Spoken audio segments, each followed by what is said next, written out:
Take our lead. Let's help you make your mark. Our goal is your satisfaction. Let us show you the way. Before you add your topping, try to thicken the casserole up with flour or cornstarch so the topping sits on top and doesn't sink to the bottom. If you're freeing up your oven by making your casserole in a slow cooker or a pressure cooker, like an instant pot, don't add your topping until it hits the serving dish.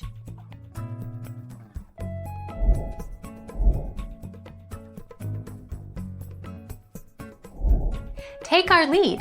Let's help you make your mark. Whisk together equal parts cornstarch and cold water in a small bowl.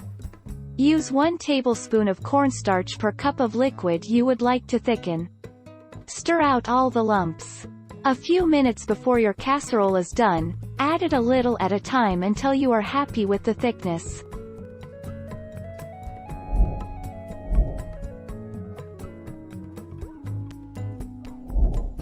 Take our lead.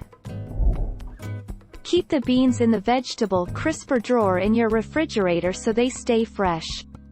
Wash the beans before using them in dishes. Before you toss the beans in a dish, take them out of the fridge and give them a rinse under cool running water. Make sure they appear hard and supple, not soggy or wet.